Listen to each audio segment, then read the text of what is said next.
At 2:30 o'clock in the morning, in the center of Europe's diamond capital, a vault designed to survive war was quietly opened. No alarms screamed. No guards ran. No cameras caught faces. When morning came, more than 100 million in diamonds were gone, vanished without violence, without force, without chaos. Security experts had called this vault unbreakable. Insurance companies believed it was immune to human error. They were wrong. This is the true story of the Antwerp diamond heist. A robbery so precise it didn't just steal diamonds, it exposed how modern security actually fails. Number 1. Why Antwerp was the ultimate target. To understand why this robbery mattered, you have to understand Antwerp. Antwerp isn't just a city with diamonds, it is the diamond trade. For centuries, merchants from across the world trusted Antwerp as the place where diamonds could be cut, stored, traded, and moved safely. By the early 2000s, the city handled the majority of the world's rough diamonds and nearly half of all polished stones. Entire economies relied on this district. Inside a single square mile known as the Diamond District, billions of dollars worth of gems moved quietly every year. And at the center of it all sat the Antwerp Diamond Center Vault, a shared vault used by elite diamond firms who believed this was the safest place on Earth to store untraceable wealth. Diamonds don't need serial numbers. They don't leave digital trails. They don't decay. That made the vault not just valuable, but irresistible. If you could beat this vault, you weren't just stealing gems. You were proving the system itself was flawed. Number 2. The vault designed to never be robbed. The Antwerp Diamond Center Vault wasn't built with confidence. It was built with arrogance. Security designers layered defenses on top of defenses. Infrared motion sensors, seismic vibration detectors, magnetic field alarms, heat sensors, a steel door weighing more than 3 tons, a mechanical lock with over 100 million possible combinations. The vault was buried underground, surrounded by reinforced concrete, and monitored continuously. But the most important detail? Every system assumed attack, not understanding. The vault wasn't designed to be studied patiently. It was designed to stop force. That assumption would become fatal, because the man who planned this robbery didn't plan to break in. He planned to blend in. Number 3. Leonardo Notarbartolo, the patient thief. Leonardo Notarbartolo didn't look like a criminal mastermind. He didn't live lavishly. He didn't flash money. He didn't rush. Instead, he rented an office inside the Diamond Center itself. For over 2 years, Notarbartolo lived among diamond traders, cleaners, guards, and technicians. He watched who arrived early, who stayed late, who got sloppy. He memorized routines. He learned which alarms were tested and which were trusted blindly. Most importantly, he learned something security systems can't measure: human boredom. People stop questioning what feels normal, and by the time anyone questioned him, he was already invisible. Number 4. Building a crew for precision, not loyalty. This wasn't a gang robbery. There were no impulsive partners. Notarbartolo assembled a surgical team, an electronics expert who understood alarm systems, a lock specialist familiar with mechanical tolerances, a surveillance technician who studied camera blind spots, a logistics planner who handled movement and disposal. Each man knew only his task. No one had the full picture.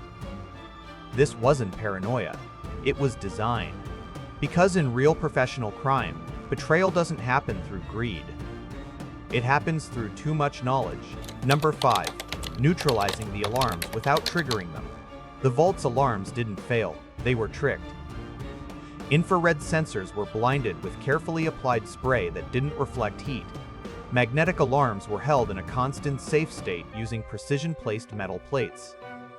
Seismic sensors designed to detect drilling were rendered useless by controlled movement and dampening materials. Every system continued reporting, all clear. This wasn't hacking. It was psychology applied to machines. The vault trusted its sensors. The sensors trusted their assumptions. No one anticipated someone would simply lie to the system patiently. Number 6. Cracking the uncrackable lock. The lock wasn't digital, it was mechanical. And that mattered. Mechanical systems repeat patterns. They wear down. They behave consistently. Using observation, sound analysis, and repetition, the team didn't brute force the lock, they learned it. Every click meant something. Every resistance revealed structure. After enough time, the lock stopped being complex. It became predictable. Security experts later admitted the lock wasn't defeated. It was understood better than its designers expected anyone to try. Number 7. The night. Everything worked. The heist unfolded during a quiet weekend, a time when the city seemed to pause. No distractions, no unusual activity. Everything aligned perfectly for the team. Inside the vault, they moved with careful precision, methodically opening 23 individual deposit boxes. Each box was handled with patience, skill, and complete focus. They didn't rush, they didn't panic. Every action was deliberate. They ignored cash entirely, knowing that it could be traced back to them. Documents, too, were left untouched, as paper trails only attract attention and scrutiny. Their target was simple but valuable: diamonds. Only the diamonds were taken, carefully extracted and secured. When the job was done, they left the vault exactly as they had found it. The door closed behind them, leaving no sign of intrusion. To the sophisticated security system, nothing had happened. The night ended perfectly, a flawless execution of planning, patience, and precision. Number 8. The smallest mistake with the biggest consequence. The robbery was flawless. Every step had been meticulously planned, every guard accounted for, and every security system bypassed. The vault, the most advanced in the world, had been conquered with precision and skill. Yet, in the aftermath, the cleanup was where everything fell apart. Trash bags, filled with food wrappers, gloves, and various tools used during the heist, were carelessly dumped in a quiet stretch of countryside. Among the discarded items, one seemingly insignificant piece of paper, a simple receipt, harbored fingerprints. That small, overlooked detail became the key that unlocked the entire investigation. It was all police needed to trace the crime back to its perpetrators. The irony was almost unbearable. After orchestrating what could have been the perfect heist and defeating the world's most sophisticated vault, the operation crumbled, not because of a missed alarm or a guard's suspicion, but because of trash. A tiny oversight had monumental consequences. Number 9. Arrest, trial, and missing diamonds. Notar Bartolo was finally arrested, put on trial, and ultimately convicted for his role in one of the most audacious heists of the century. Justice, in that sense, had been served. But the diamonds, the true treasure of the crime, remained largely elusive. Most were never recovered, vanishing almost immediately after the robbery.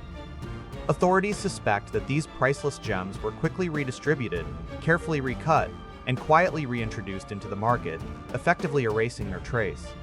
The theft, therefore, wasn't just a singular crime. It became a mystery that continues to baffle experts and investigators. To this day, many accomplices involved in the heist remain unidentified. The exact methods used to pull off the robbery are still classified, shrouded in secrecy. Scholars and law enforcement alike continue to debate the full scale and audacity of the operation. The system, in many ways, never truly recovered from the brilliance and audacity of this heist. Number 10. Why this heist changed security forever.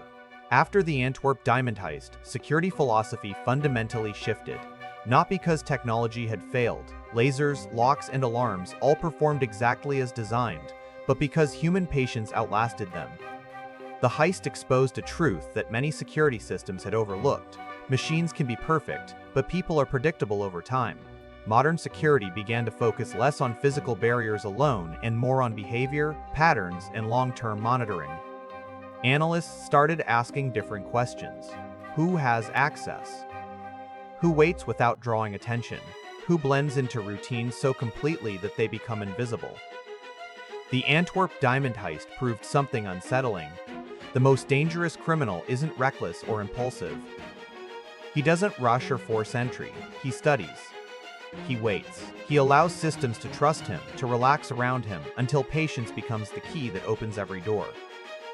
That lesson reshaped how security is designed today, and why vigilance now matters just as much as technology itself.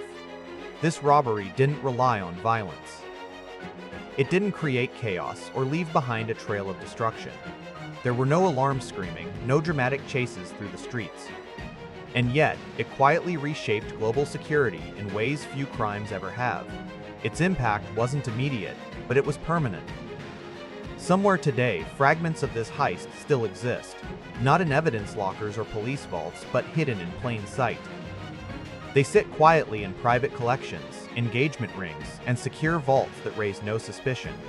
The stolen pieces were absorbed into the world, becoming ordinary objects with extraordinary origins. If you want more real, deeply researched true crime documentaries that uncover how crimes like this actually work, subscribe to the channel, like the video, and comment which robbery you want covered next, because the most successful crimes aren't the loud ones you hear about. They're the silent operations unfolding unnoticed right in front of everyone.